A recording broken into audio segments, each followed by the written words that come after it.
Ողջույն բարեկամներ, այսօր միասին պատրաստում ենք ամենասիրված, ամենատարածված աղցաններից մեկը՝ վինեգրետ 2 տարբերակով։ Պատրաստման համար կօգտագործենք թթու դրած կարմիր կաղամբ, որը կարելի է փոխարինել թթու վարունգով։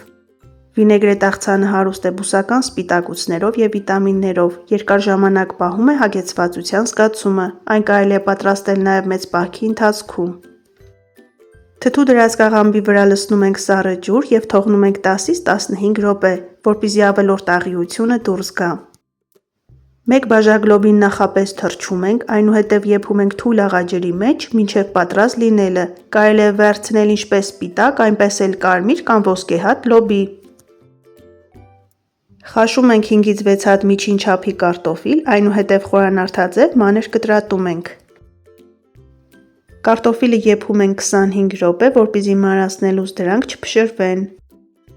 Սիրելիներս, եթե նոր եք միացել հայկական խոհանոց ալիքին, խնդրում եմ բաժանորդագրվեք և սեղմեք զանգակ կոճակը։ Հայկական խոհանոց ալիքում կգտնեք շատ համեղ և հետաքրքիր բաղադրատոմսեր։ Քանի որ այս աղցանի բաղադրիչները շատ են, անգամ յուրաքանչյուր բաղադրիչից վերցնելով 1-2 հատ, ստացվում է բավականին մեծ ծավալով աղցան։ Այն շատ համեղ է, կարելի է մատուցել տարատեսակ փլավների, մսային ուտեստների, ինչպես նաև տապակած կամ խաշած կարտոֆիլի հետ միասին, շատ արագ վերջանում է։ Խորանարդաձև կտրատում ենք 2 հատ խաշած գազար, մանրացնում ենք 1 կապ կանաչ սոխ և 1 կապ համեմ։ Ես ավելացնում եմ առատ կանաչի, քանի որ այդպես շատ ավելի համեղ է ստացվում։ Ժամանակ խնայելու համար կարող եք կարտոֆիլը և գազարը միասին եփել։ Վերցնում ենք մեծ տարա և բոլոր նախապատրաստած բաղադրիչները լցնում ենք մեջը։ Կաղամբը քամում ենք և որքան հնարավոր է մանր կտրատում ենք։ Սիրելիներս, եթե կհիշեք, կաղամբի թթու մենք միասին պատրաստեցինք մոտ 3 ամիս առաջ, տեսեք թե որքան լավ է մնացել։ Թթու կաղամբի պատրաստման բաղադրատոմսի հղումը կթողնեմ նկարագրությունների բաժնում, կարող եք անցնել հղումով և դիտել տեսանյութը։ Այս աղցանը պատրաստելիս մայրիկս երբեմն խաշած գազարի փոխարեն ավելացնում է թթու դրած գազար, այդպես էլ շատ համեղ է ստացվում, փորձեք։ Վինեգրետը ես պատրաստում եմ 2 տարբերակով՝ թարմ կանաչ սոխով և սոխառածով։ Այս աղցանը սոխառածով շատ համեղ է ստացվում, սակայն եթե սիրում եք նուրբ համ, ավելացրեք միայն կանաչ սոխ։ Խաշել եմ իտալական այսպիսի 4 հատ երկարավուն բազուկ և հիմա մանրացնում եմ մանր խորանարդների։ Այս տեսակի բազուկը աղցաններին հրաշալի երանգ և համ է հաղորդում։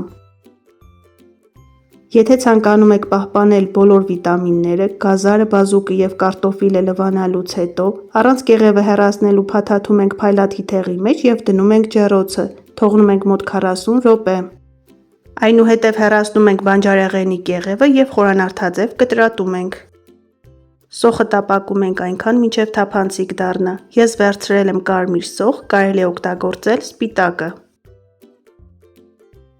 Ավելացնում ենք սև պղպեղս ճաշակի և աղ, չմոռանալով, որ թթու դրած կաղամբը արդեն իսկ աղ է պարունակում։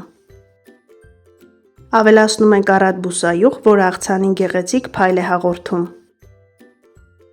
Մի լավ խառնում ենք, որպեսզի համերը միախառնվեն, զանգվածը բաժանում ենք 2 մասի, մի մասի վրա ավելացնում ենք սոխիեռը։ Սիրելիներս, իսկ դուք ինչ տարբերակով եք պատրաստում վինեգրետ աղցանը, շատ հետաքրքիր է, գրեք մեկնաբանություններում։ Բաղադրիչները բազուկից միանգամից երանգավորվում են և ստանում ենք նման գեղեցիկ արդյունք։ Շուտով սկսվելու է մեծ պահքը, այդ առիթով իմ ալիքում հաճախակի կլինեն բուսական բաղադրատոմսեր։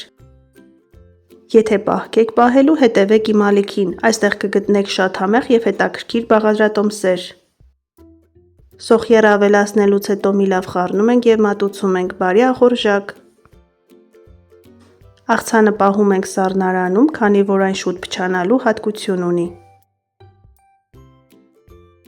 Դե ինչ սիրելիներս, այսօր էլ վինեգրետ աղցանի նման հրաշալի բաղադրատոմս։ Դուք էլ փորձեք պատրաստել այս տարբերակով, սնվեք առողջ և եղեք օրհնված։ Ցտեսություն, կհանդիպենք հաջորդ տեսանյութերում։